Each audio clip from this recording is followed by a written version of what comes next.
Meus amigos, o tema que abordaremos a partir desse momento é como eliminar a inflação no Brasil. Este tema complementa 3 outros que nós já tratamos em 3 vídeos anteriormente. O primeiro, como eliminar a violência no Brasil. O segundo, como eliminar o desemprego no Brasil. E o terceiro, como eliminar a pobreza no Brasil. Esses 3 problemas, violência, desemprego e pobreza, juntamente com a inflação, eu considero os 4 grandes flagelos que atingem a grande maioria da população brasileira e que requerem soluções urgentes. Esta é a razão pela qual nós estamos tratando desses 4 problemas, desses 4 flagelos que atingem o nosso país. Esta nossa apresentação tem por objetivo apresentar as estratégias que permitiriam eliminar a inflação no Brasil. Antes de apresentar as estratégias que eu considero importantes que elas sejam implementadas, é importante definir o que seja inflação. A inflação as pessoas sentem no dia a dia, é como a elevação persistente, contínua e generalizada de preços. E é isso que nós estamos enfrentando atualmente no Brasil. A inflação afeta principalmente as camadas menos favorecidas da população, pois essas têm menos acesso a instrumentos financeiros para se defender da alta dos preços. A inflação mais alta também aumenta o custo da dívida pública, pois as taxas de juros da dívida pública tendem a compensar não só o efeito da inflação, mas também tendem a incluir um prêmio de risco para compensar as incertezas associadas com a inflação mais alta.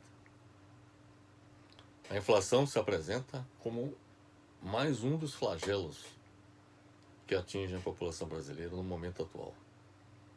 Por quê? Porque corrói a renda de todos os brasileiros. Mas ela é mais cruel com quem tem menos renda. Sobretudo quem vive de salários e de aposentadorias.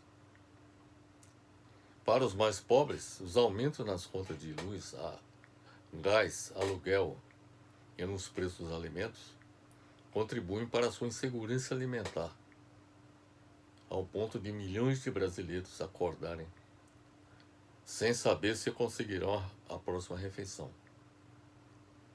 A inflação para famílias mais pobres foi 10 vezes maior do que para ricas em 2020. Como a inflação é um fenômeno complexo, muitos governantes não entendem suas causas e não sabem lidar com a mesma. A maioria, quase totalidade dos governantes no Brasil, não sabe quais são as causas da inflação e também não sabe lidar com elas. E outra coisa, muitos economistas que também assessoram esses governantes aprendem nas universidades a combater a inflação com a adoção de medidas que não agem efetivamente sobre as verdadeiras causas do problema. E isso nós vamos demonstrar em nossa apresentação. E eu aí faço a seguinte pergunta: como o governo controla a inflação no Brasil? E eu próprio vou responder. Para manter a inflação sob controle, o governo brasileiro promoveu, desde 1994, com base no modelo econômico neoliberal, a abertura do mercado nacional aos produtos importados, para forçar a baixa dos preços internos. Então, na medida que abriu, escancarou o mercado interno do país, então houve uma invasão de produtos importados e isso forçou a baixa dos preços internos de muitos produtos e muitas empresas que não tiveram condições de competir com os produtos importados, fecharam suas portas. Isso aconteceu, inclusive, com indústrias, grandes indústrias nacionais que fecharam suas portas.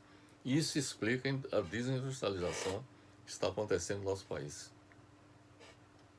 Além de promover a abertura do mercado interno, para promover a invasão de produtos importados, forçar a baixa dos preços internos, o governo brasileiro, desde 1994, ou seja, desde o governo Fernando Henrique, adotou também duas âncoras, a cambial e a monetária. Com a âncora cambial, o que é que o governo fez? Ele instituiu o regime de bandas cambiais, com a taxa de câmbio, ou seja, o dólar variando entre determinados limites, que na prática buscava baratear o custo dos produtos importados. Ou seja, além da invasão dos produtos importados, sobretudo chineses, extremamente muito mais baratos, mais competitivos, a taxa de câmbio também favorecia os produtos importados. Porque na medida que reduzia o valor do dólar em relação ao real, isso facilitava a aquisição por parte de consumidores brasileiros de produtos importados. Então, foi outro mecanismo que foi adotado. Foi usar a âncora cambial. E também adotou a âncora monetária. O que é que significou isso? O governo adotou a política de reduzir o volume de dinheiro em circulação com a venda de títulos públicos. Então, na medida em que o governo colocava títulos públicos à venda, então tirava dinheiro de circulação. Então, era menos dinheiro no mercado, na economia, o que significava menos pressão sobre os preços de bens e serviços. Outro procedimento que foi adotado, aí já com a ação do Banco Central, elevando a taxa de juros, a taxa Selic, para aumentar o custo do dinheiro. Então isso repercutia em todo o sistema financeiro. Na medida que a taxa de câmbio, a taxa de Selic aumentava, as taxas de juros aumentavam em todo o sistema financeiro. Encarecia o empréstimo, por exemplo, tanto para a pessoa física quanto para a pessoa jurídica. E na medida que elevava as taxas de juros, isso desincentivava a inversão em novos empreendimentos, a captação de recursos para investir em novos empreendimentos.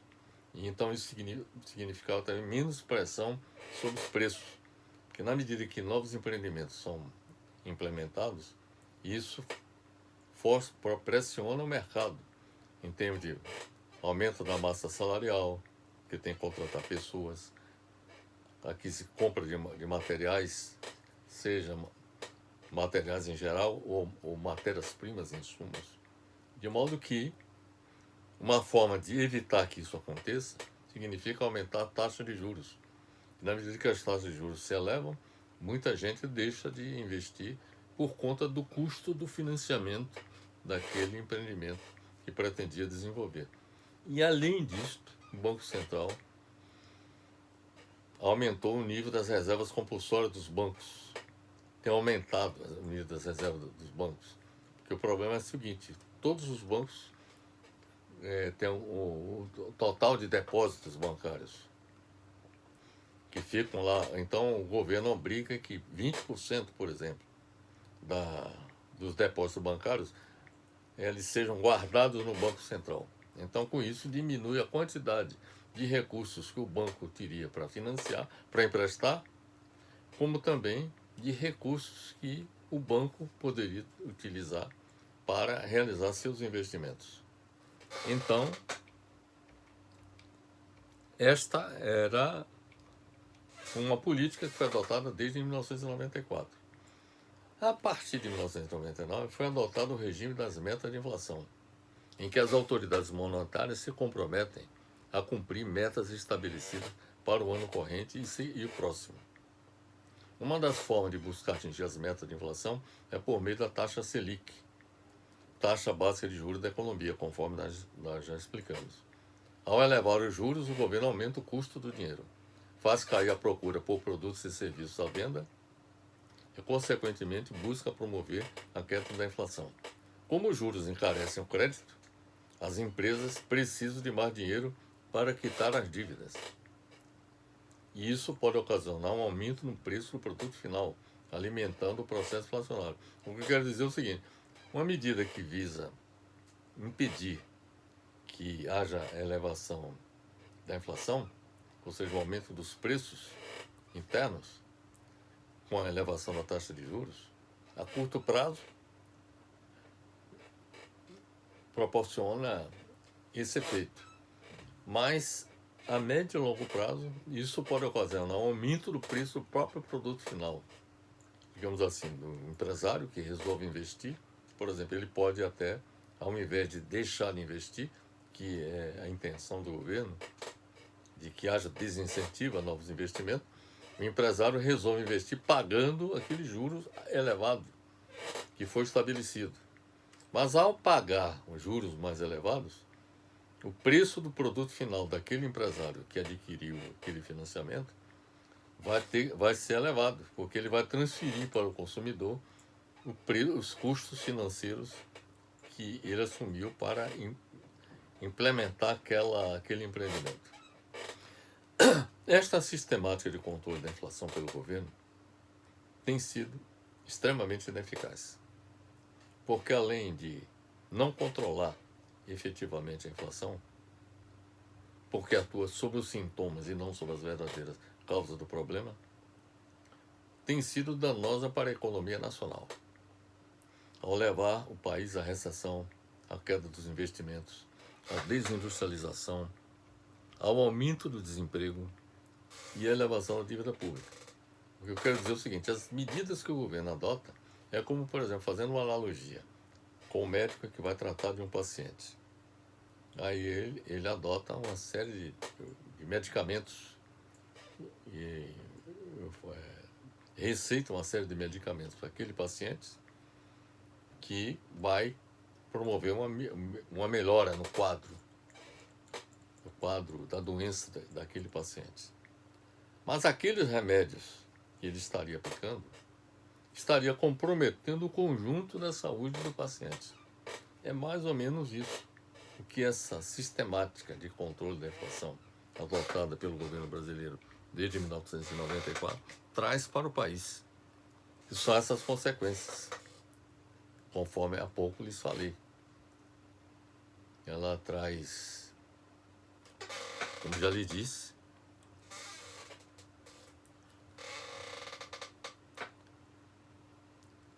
ela traz como consequência a queda nos investimentos, a recessão da economia, a desindustrialização, o aumento do desemprego e a elevação da dívida pública. Nós vamos mostrar uma figura que apresenta a evolução da inflação no Brasil de 2000 a 2021, mostrando que a taxa de inflação esteve fora de controle entre 2002 e 2004, aí já no primeiro governo Lula, quando evoluiu de uma taxa de 7,5% para alcançar 17%, entre 2015 e 2016, já no governo Dilma Rousseff, quando evoluiu de uma taxa de 6% para 11%, e a partir de 2020 até o presente momento, quando evoluiu de 2% para 11%. Todas essas taxas que extrapolaram bastante os limites, aquelas metas de inflação que o governo estabeleceu durante aqueles períodos. Vou mostrar aqui o gráfico que mostra esse quadro. Então aqui nós temos o quadro, a situação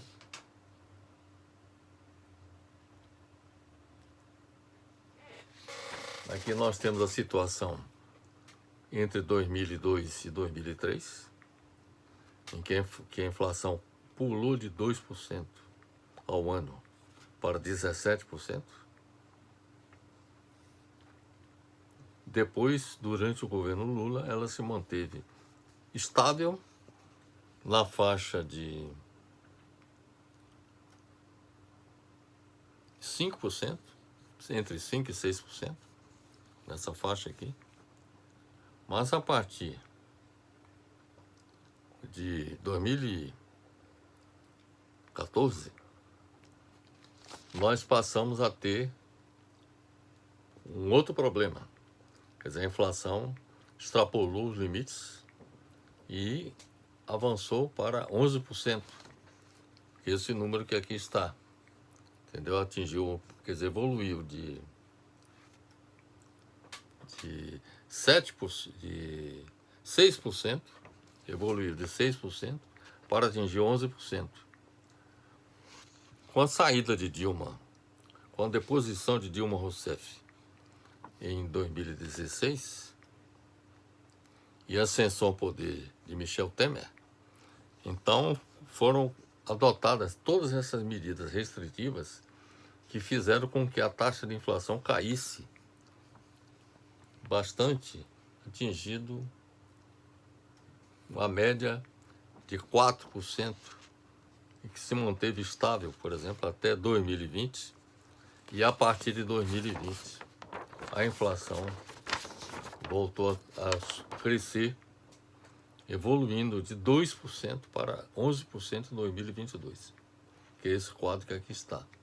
Então este é o quadro de evolução da inflação. Percebe-se que a inflação, há momentos em que a inflação sai totalmente do controle, apesar das medidas draconianas adotadas para controlá-lo, mas o que os fatos demonstram é que essas medidas elas têm sido ineficazes por conta dos efeitos que elas têm trazido para a economia como um todo. Aqui nós temos a evolução da taxa Selic, que é a taxa de juros básica da economia. Ela tem também sofrido variações.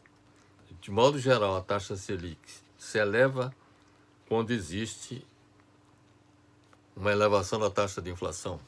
Então, por exemplo, em 2011, nós tivemos a elevação da taxa de inflação, a Selic subiu, atingiu esse valor aqui, da ordem de 11%. Quer dizer, evoluiu de 8,75% em 2010 para 11% em 2011. Depois ela foi reduzida, mas voltou a subir, atingindo 14,25% em 2015, já no governo Dilma Rousseff, porque a inflação também saiu do controle. E então, quando a inflação sai do controle, então a decisão do governo é aumentar a taxa Selic. Mas só que ao aumentar a taxa Selic, ele traz duas consequências extremamente negativas. Primeiro, faz com que as taxas de juros do sistema financeiro se elevem como um todo e desincentiva o investimento, aprofunda a recessão na economia. E, de outro lado, a elevação da taxa Selic contribui para aumentar a dívida pública. Então, são efeitos extremamente negativos que essas medidas que se tornaram, vamos dizer assim, a norma, o padrão de combate à inflação no Brasil e que se ensina nas universidades, que, na realidade, são totalmente sem nexo. Entendeu? Então, este paradigma de combate à inflação ele precisa ser colocado fora precisa ser eliminado. Da mesma forma que devemos combater a inflação, devemos eliminar esse método. Esse método que, ao invés de colaborar no desenvolvimento do país, pelo contrário, compromete o desenvolvimento do país. Por exemplo, em março de 2021, a inflação acumulada nos últimos 12 meses ultrapassou o teto da meta e não voltou mais. Desde março de 2021. Então a inflação está bastante acima do teto da meta e não voltou mais. Para controlar a inflação, o Banco Central passou a aumentar a taxa básica de juros da economia, a Selic, na tentativa de desestimular o consumo. A ação indireta do governo Tudo isso corresponde à ação indireta. A ação indireta do governo, com a adoção de políticas cambiais e monetárias ineficazes no combate à inflação, precisa ser substituída. Precisa ser abandonada e substituída pela ação direta, efetiva do governo sobre os fatores geradores da inflação, que é isso que eu estou propondo. Com a adoção de medidas concretas para eliminar a inflação de demanda, a inflação de custos, a inflação inercial e a hiperinflação, conforme nós vamos apresentar a partir desse momento.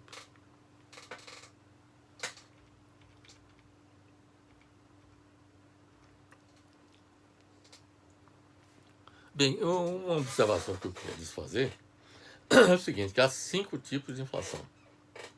Nós temos a inflação de demanda, de bens e serviços. Quer dizer, para a gente lidar com a inflação, nós temos que entender quais são os tipos de inflação que podem surgir. Então, nós temos a inflação de demanda, de bens e serviços.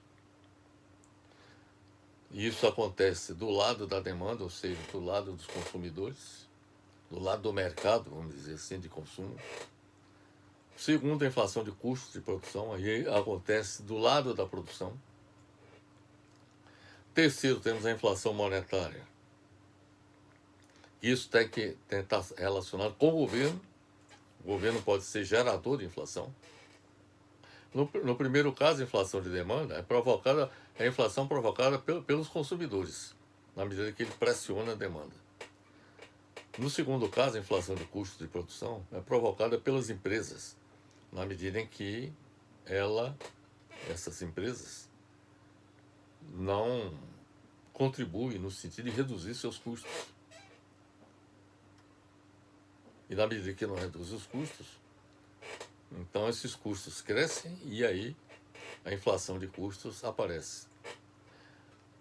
A inflação monetária, que é a terceira tipo de inflação, é provocada pelo governo quando o governo emite moeda, por exemplo, em quantidade acima do normal, acima do limite aceitável. A quarto tipo de inflação é a inflação inercial. Vamos explicar cada uma delas em seguida. E, finalmente, a hiperinflação. Então, são 5 tipos de inflação.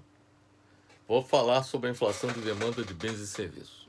Esta inflação ocorre quando a demanda por produtos, ou seja, o aumento do consumo, é maior do que a capacidade de produção do país. Veja bem, para isso é essa questão. Quando existe uma demanda, ou seja, um aumento do consumo, que é maior do que a capacidade de produção do país.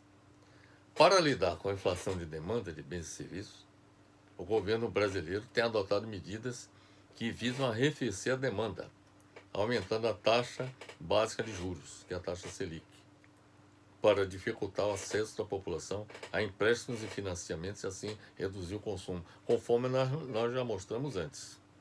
Esse tipo de política possui a capacidade de controlar a inflação, pode controlar a inflação, mas a contrapartida contribui, como já lhes falamos, para agravar o processo recessivo no país, como vem ocorrendo no momento no Brasil, com os aumentos sucessivos na taxa Selic. Outras medidas adotadas pelo governo brasileiro para arrefecer a demanda de bens e serviços são aquelas voltadas para reduzir a quantidade de moeda em circulação na economia, conforme nós já lhe explicamos. O governo coloca os títulos públicos para venda e retira dinheiro de circulação. Geralmente, essa política é efetivada a partir da venda de títulos públicos, como já lhes falei. Impostos do Banco Central no mercado aberto, que contribui, entretanto, para a elevação da dívida pública que cresce vertiginosamente no Brasil. É importante observar que a inflação de demanda de bens e serviços é aquela que acontece quando o aumento da demanda é maior do que o aumento da oferta. Esta que é a realidade. Isto é, da produção. Existe inflação de demanda quando o aumento da demanda é maior do que o aumento da produção. Esse tipo de inflação se agrava quando os governos emitem moeda descontroladamente. e não planejam suas economias adotando medidas preventivas que evitem o desbalanceamento entre a oferta e a demanda de bens e serviços na economia. O que eu quero dizer é o seguinte: esse tipo de inflação, ela se agrava quando os governos emitem moeda descontroladamente e outra, não planejam suas economias procurando adotar medidas que evitem o desbalanceamento entre a oferta e a demanda. Ou seja, um dos papéis do governo é assegurar que, havendo demanda de bens e serviços no país, tem que assegurar que haja produção. Essa situação está ocorrendo no momento no Brasil porque o governo, sendo neoliberal, deixou de planejar e intervir na economia, que opera sem nenhum mecanismo de feedback e controle. Nós temos essa situação de inflação de demanda porque no Brasil nós temos um governo neoliberal que não planeja a economia e não intervém na economia, que opera sem nenhum mecanismo de controle. As consequências da ausência de planejamento da economia brasileira são as de que ela funciona caoticamente sem controle. Caso a oferta agregada não consiga acompanhar o ritmo de aumento da demanda, ou seja, caso a produção não consiga acompanhar o ritmo de aumento da demanda agregada, acarretará uma inflação de demanda. Essa é que é a consequência disso tudo. No Brasil, em alguns setores, os níveis de produção nacional, agrícola, industrial, do comércio de serviços e de produtos importados não atendem à demanda nacional. Isto é, a oferta é inferior à demanda, que faz com que ocorra inflação de demanda setorial. Isto ocorre pela ausência de planejamento governamental eficaz voltado para o controle efetivo da inflação no Brasil. Como eliminar a inflação da demanda no Brasil? Aí já temos aqui a nossa proposta, que é radicalmente diferente daquela que é adotada pelo governo desde 1994. Qual seria a forma racional de eliminar a inflação de demanda no Brasil? O governo, no meu entendimento, o governo brasileiro deveria planejar anualmente a economia nacional para atender à demanda prevista dos produtos agrícolas e industriais, de matérias-primas, insumos agrícolas e industriais e dos serviços de energia, transportes e comunicações, e acompanhar a evolução da produção, da demanda e dos preços dos produtos agrícolas e industriais, de matérias-primas, insumos agrícolas e industriais e dos serviços de energia, transportes e comunicações, para avaliar os casos com possibilidade de desequilíbrios. Então é importante que o governo acompanhe todas essas variáveis. Não, tanto a demanda dos produtos agrícolas, industriais, dos serviços de energia, transportes, comunicações, etc., como também a produção. Avaliar tanto a demanda quanto a produção, para identificar possíveis desequilíbrios. E isso com a necessária antecedência, para agir no sentido de evitar esse desbalanceamento. Identificados os casos de desequilíbrio entre oferta e demanda nacional, o governo deveria agir para elevar a produção nacional dos itens necessários ou importá-los quando necessário. O que eu quero dizer é o seguinte: se a produção ela é insuficiente para atender uma demanda num determinado momento, então o governo tem que se mobilizar para viabilizar a importação daqueles itens para que eles não faltem. Porque se houver falta, então os preços sobem, de acordo com a lei da oferta e da procura. A prioridade da produção nacional deveria ser atender a demanda interna, diferentemente da política posta em prática hoje. Hoje não existe prioridade da produção nacional atender a demanda interna. O que se produz no país é para atender não o mercado interno e o mercado internacional. Se, por exemplo, a demanda do mercado internacional for mais vantajoso para o produtor nacional exportar, ele pode deixar o mercado interno carente. Então deveria haver uma política que determinasse que a prioridade número 1 é atender a demanda, o mercado interno. E havendo excedentes, se exportar. Essa é que é a filosofia que deveria ser posta em prática. Mas não é posta em prática essa filosofia. E na medida em que a prioridade é exportar, por exemplo, a prioridade que se dá no país, tanto da produção de minérios como também do agronegócio, é atender o mercado interno, é atender todo o mercado. Se o mercado internacional é mais vantajoso suprir o mercado internacional, então, se houver falta no mercado interno, problemas para o mercado interno. Quer dizer, que o governo resolva isso da forma que achar conveniente.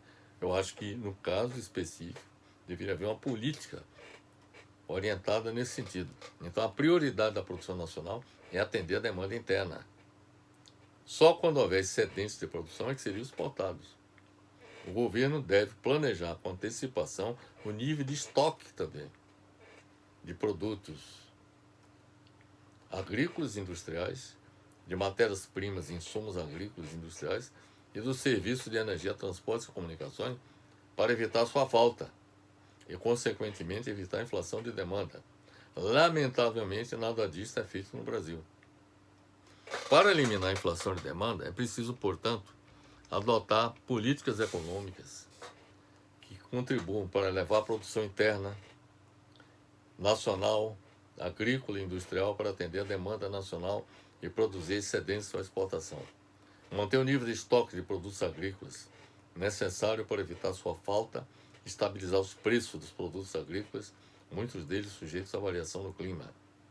Importar produtos agrícolas e industriais quando não houver estoques e a demanda exceder a produção interna nacional.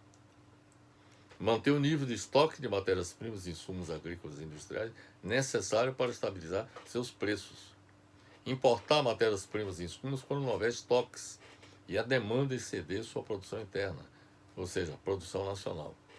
Então, basicamente, para eliminar a inflação de demanda, é preciso que sejam adotadas políticas econômicas em que a prioridade seja primeiro atender o mercado interno.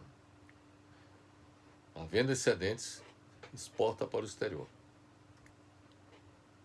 E além disso, elevar a produção interna, manter o nível de estoques e importar produtos quanto necessário para atender a demanda. Então, essas são as estratégias que deveriam ser adotadas para lidar com a inflação de demanda, quando elas acontecerem no Brasil, como já aconteceram em determinados momentos. Na realidade, o que nós estamos vivendo no país é até é contraditório, que nós temos ao mesmo tempo de inflação de demanda, temos também inflação de custos. A inflação de demanda tem muito a ver com essa falta de uma diretriz do governo no sentido de priorizar a produção interna, o mercado interno e só o excedente ser exportado. Então nós temos inflação de demanda de alguns itens por falta, porque está faltando no mercado interno. E aí os preços sobem. Mas também nós convivemos com o outro item que nós vamos tratar agora, que é a inflação de custo de produção. Essa inflação ocorre quando há aumento nos custos de produção do maquinário, matéria-prima, mão de obra, dos produtos. A inflação de custo de produção ocorre quando a demanda de determinada economia permanece constante, mas os custos de produção agrícola, industrial, do comércio e do serviço se elevam. Este tipo de inflação pode ser gerado pelo aumento de qualquer um dos custos de produção, como salários, matérias-primas, insumos ou impostos. Com o aumento dos custos de produção, a reação dos produtores é aumentar o preço dos produtos e serviços que fica mais elevado para o consumidor final. Portanto, nesse cenário, a economia do país irá se deparar com uma inflação de custos. Para lidar com a inflação de custos, o governo brasileiro tem sido inoperante em combatê-la, porque, sendo neoliberal, ele não interfere no sentido de impedir que os custos de produção agrícola, industrial, do comércio e do serviço se elevem. A única medida possível adotada pelo governo para conter esse tipo de inflação é a redução de impostos, com agravamento da situação fiscal do governo. Porque o governo desonera, tem feito desonerações em vários setores da economia para reduzir os seus preços. Qual é a nossa opinião sobre como eliminar a inflação de custos de produção no Brasil? Qual seria a forma racional de eliminar a inflação de custos de produção no Brasil? Para eliminar a inflação de custos de produção, o governo brasileiro deveria acompanhar, veja bem, acompanhar a evolução dos preços, dos salários, matérias-primas e insumos, para adotar medidas que contribuam para evitar seu aumento. Deve atuar com antecipação.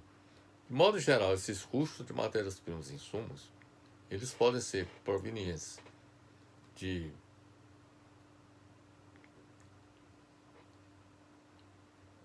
digamos assim, de processos de produção insatisfatórios. Processos esses que não contribuem para que haja redução dos custos, e sim para aumento. De modo geral, a evolução dos preços dos salários, matérias-primas e insumos, acontecem simplesmente, muitas vezes acontecem, no caso, por exemplo, dos salários, por pressões sindicais visando o seu aumento. Mas as matérias-primas e insumos, muitas vezes, elas resultam de que nas áreas de produção de matérias-primas e insumos existem ineficiências no processo. E no caso específico, o que o governo deveria fazer seria atuar, colaborar, ver com as empresas a forma de tornar os processos mais eficientes para que os custos sejam reduzidos. Isso significa aumentar a produtividade, não só na produção agrícola, industrial, do comércio e de serviços, como também na produção de matérias-primas e insumos. O governo brasileiro nada faz nesse sentido a não ser com a redução de alguns impostos. Como já lhes falei, a desoneração de alguns impostos.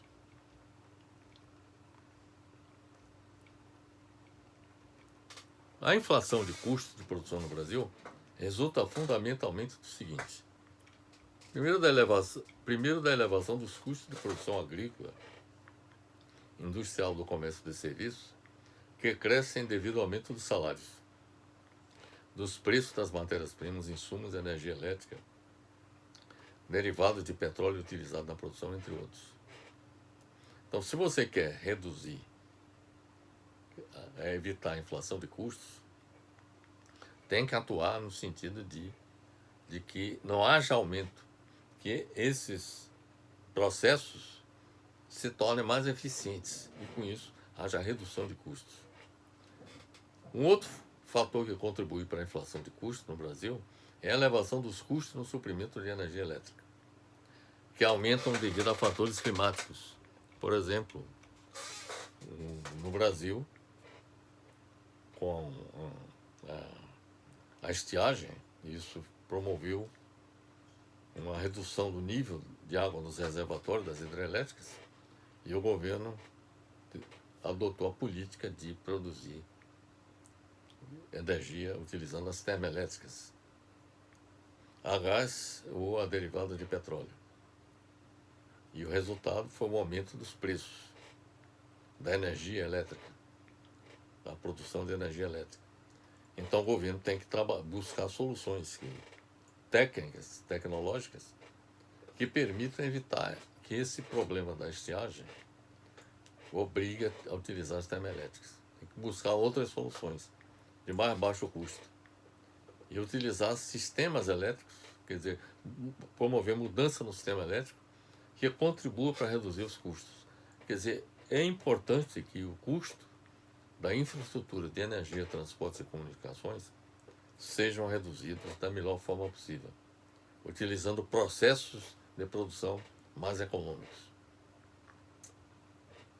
Outra coisa também é o aumento dos derivados de petróleo, que aumentam devido ao crescimento do preço do petróleo no mercado internacional e a variação do dólar. Então, por exemplo, o preço da gasolina, do óleo diesel, de todos os derivados, o querosene de aviação, por exemplo, estão tornando vários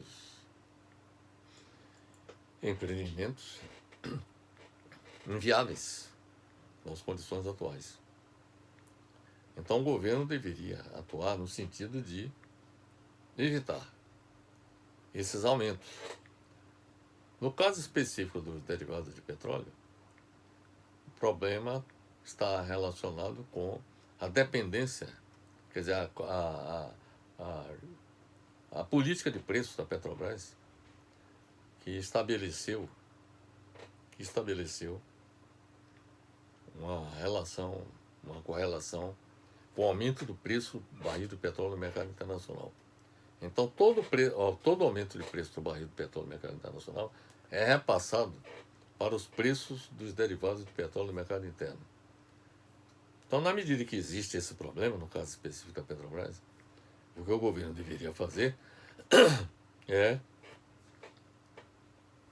refazer todo o processo que foi iniciado no governo Fernando Henrique Cardoso, que fez com que houvesse abertura de capitais da Petrobras. A Petrobras, o suprimento de petróleo no Brasil, deveria ser um empreendimento público, como, por exemplo, de energia elétrica. Então, as privatizações que foram realizadas e que estão em curso também tendem a fazer com que os preços se elevem.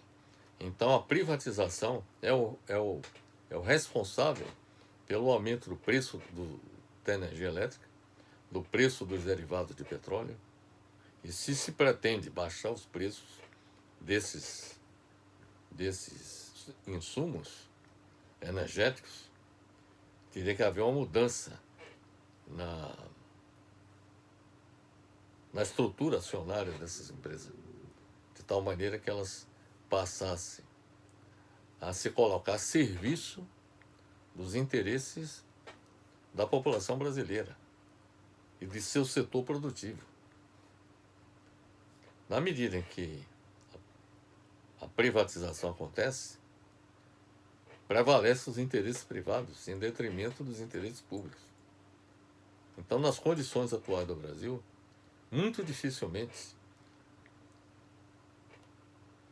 evitaremos a inflação de custos dos insumos de energia simplesmente por conta desse fato. A privatização da várias empresas de energia no país, recentemente da Eletrobras, e, na prática, a Petrobras se tornou uma empresa privada. Não está mais a serviço dos interesses do país. Está a serviço dos interesses dos acionistas. Um outro aspecto que é importante observar é que a inflação de custos de produção no Brasil resulta também na elevação dos custos tributários, federal, estadual e municipal, que aumentam devido ao descontrole dos gastos públicos. Então, se não resolver o problema do controle dos gastos públicos, se os gastos públicos continuarem sendo realizados de forma irresponsavelmente descontrolada em nosso país, não superaremos essa questão da inflação de custos. Se atribuiu até esses custos tributários ao custo Brasil. Mas o custo Brasil tem muito a ver com o fato de que a estrutura administrativa do governo federal ela é ineficiente. Ela é uma estrutura obsoleta, tá certo? de modo que é preciso haver uma reforma administrativa na máquina administrativa do governo, em todos os níveis, para que seus custos possam ser reduzidos. A inflação de custos no Brasil também resulta da elevação dos custos de matérias-primas e insumos importados, incidência na produção agrícola e industrial do comércio de serviços, que aumentam devido ao crescimento de seus preços no mercado internacional. Se nós queremos evitar a importação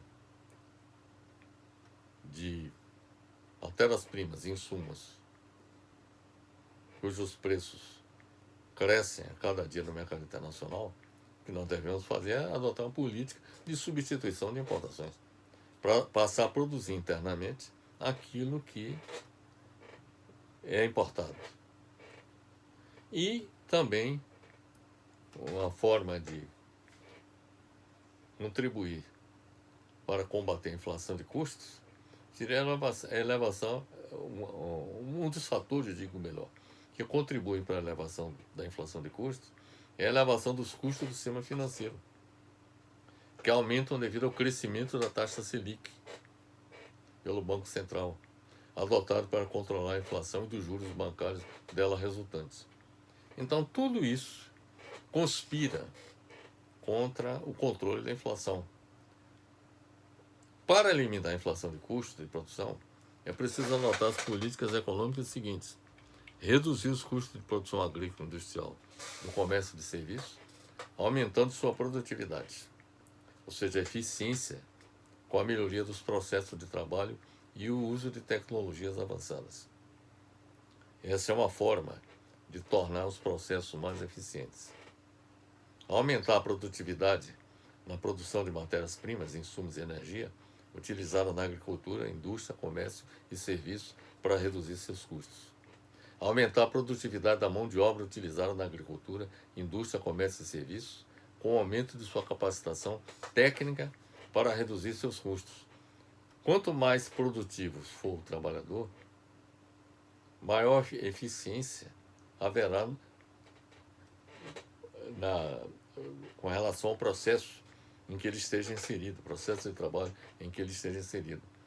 Então, para aumentar a produtividade da mão de obra, é preciso elevar a sua capacitação técnica. Então, é preciso treinamento, investir em treinamento. Aumentar a produtividade dos prestadores de serviços de logística e energia, transporte e comunicações, para reduzir os custos de logística incidentes sobre os preços na produção agrícola, industrial, do comércio e de serviços. Reduzir os tributos federal, estadual e municipal, diminuindo o gasto público, com a eliminação de órgãos desnecessários e de gastos supérfluos. Aumentar a produção interna de matérias-primas, insumos e energia, para substituir os equivalentes importados, conforme já falamos, para evitar a importação da inflação externa e reduzir a dependência nacional do exterior. E, finalmente, evitar o aumento das taxas de juros, Selic, para que os custos financeiros não se elevem e não resultem no aumento dos preços nos produtos e serviços no Brasil.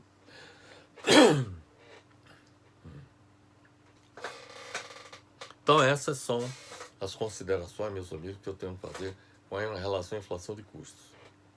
Nós estamos diante de um gigantesco problema a ser enfrentado. Não só a inflação de demanda, como também a inflação de custos. E as dificuldades, como nós já falamos, são imensas. Porque o governo não tem mecanismo de intervenção capaz de fazer com que a inflação de demanda seja eliminada com a produção nacional no nível suficiente para atender essa demanda. E a inflação de custos não é vencida, não é superada, simplesmente porque o governo não intervém junto às empresas, não atua junto às empresas, no sentido de elas elevarem suas eficiências, e também não adota políticas de substituição de importações para evitar que produtos externos, produtos importados, digamos assim, comprometam ainda mais os custos de produção no nosso país.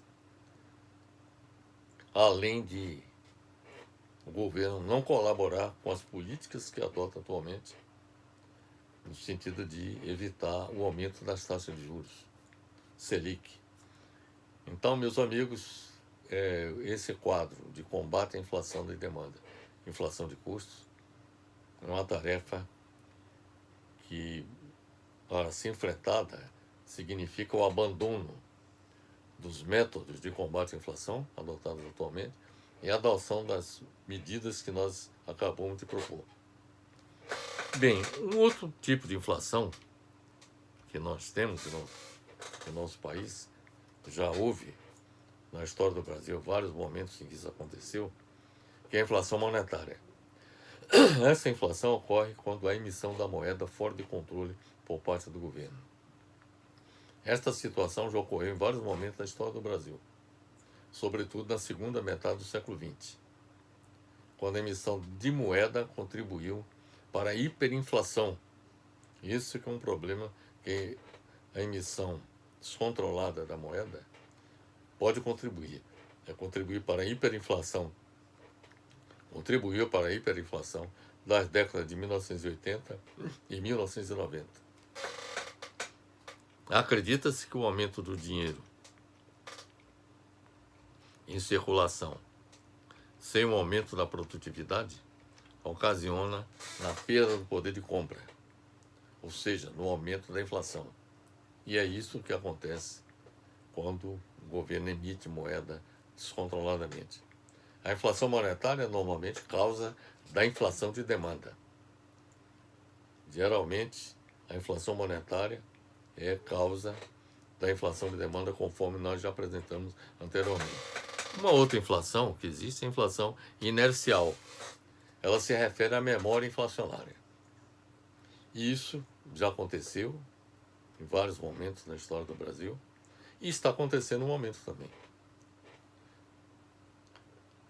Ou seja, a inflação atual resulta do índice passado somado à expectativa de inflação futura.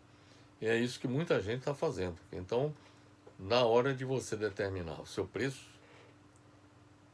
o preço dos seus bens e serviços, você computa a inflação passada e a inflação futura para chegar ao valor que você acha mais recomendável para o preço do seu bem e serviço. Portanto, em uma economia onde os preços são reajustados automaticamente de um período para outro, que é o caso da inflação inercial, há a ocorrência de inflação inercial. Então, por exemplo, se a inflação mensal está, vamos dizer, da ordem de 2% ao mês, ou de 1% ao mês, a depender do momento, se no passado essa inflação aconteceu e você projeta que ela vai até aumentar no futuro, aí você leva em conta esses dois aspectos para poder chegar a um número com relação ao preço que você vai praticar com relação ao seu bem ou serviço a ser oferecido ao mercado.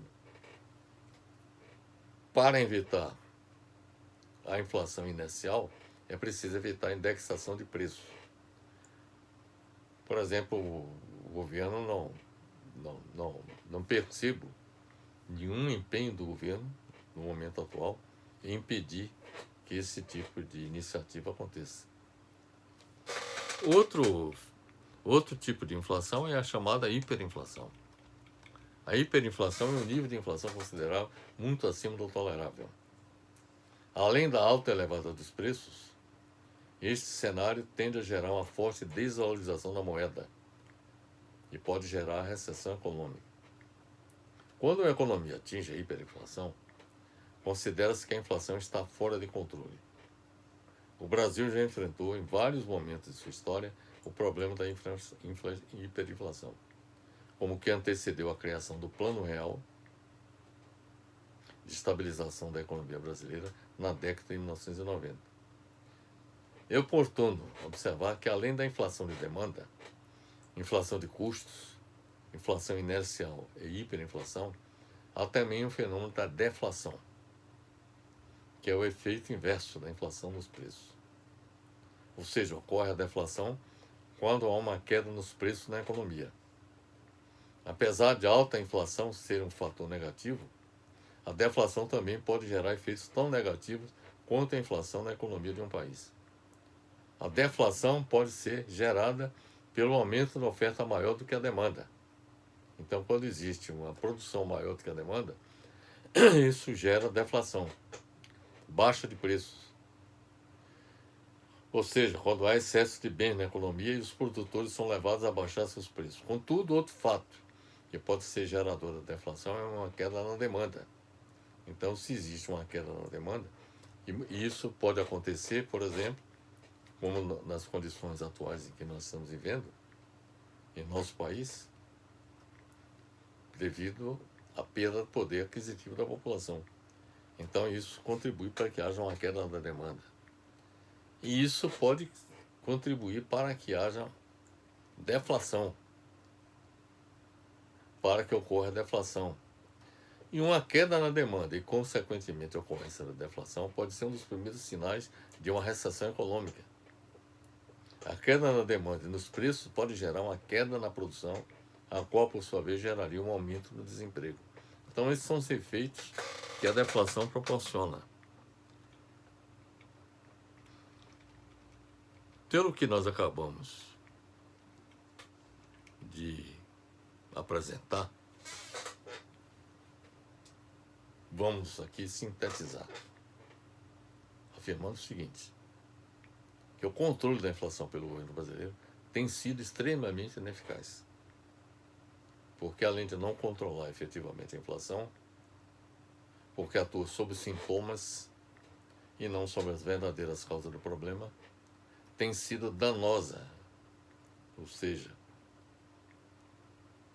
o controle da inflação pelo governo, as medidas de controle da inflação pelo governo, tem sido danosa para a economia nacional, ao levar o país à recessão, à queda dos investimentos, à desindustrialização, ao aumento do desemprego e à elevação da dívida pública. O governo brasileiro deveria combater a inflação da demanda de bens e serviços. Essa já é a minha recomendação. Planejando a economia em conjunto com o setor produtivo, para que a produção nacional atenda à demanda interna de bens e serviços. É preciso que haja uma articulação entre o governo e o setor produtivo. E que dessa articulação resulte uma cooperação do setor produtivo, no sentido de que a produção atenda à demanda de bens e serviços dentro do horizonte de planejamento considerado. Ao invés disto, sendo neoliberal, o governo age indiretamente, aumentando a taxa básica de juros, que é a taxa Selic, e reduz a quantidade da moeda em circulação na economia com a venda de títulos públicos, que contribuem para agravar o processo recessivo no país e aumentar a dívida pública. O governo brasileiro deveria combater a inflação de custos de produção, acompanhando a evolução do preço dos salários, matérias-primas e insumos, para adotar medidas que contribuem para evitar seu aumento, bem como incentivar o aumento da produtividade, porque uma das formas de você reduzir custos de produção é aumentar a produtividade. O que é que significa aumentar a produtividade? Significa você usar menos matéria-prima, menos mão de obra, menos insumos por unidade de produto. É aumentar, por exemplo, a velocidade, o ritmo de produção com máquinas mais eficientes, na medida que sejam adotadas medidas que envolvam ciência e tecnologia no processo, o processo produtivo tende a melhorar e a aumento de produtividade, a conquista do aumento da produtividade acontece, tanto na produção agrícola, industrial, do comércio e do serviço. O governo brasileiro deveria agir nesse sentido. Mas, ao invés disso, nada faz para combater a inflação de custos. Porque, sendo neoliberal, não interfere junto aos setores produtivos, no sentido de impedir que os custos de produção agrícola e industrial, do comércio e do serviço se elevem.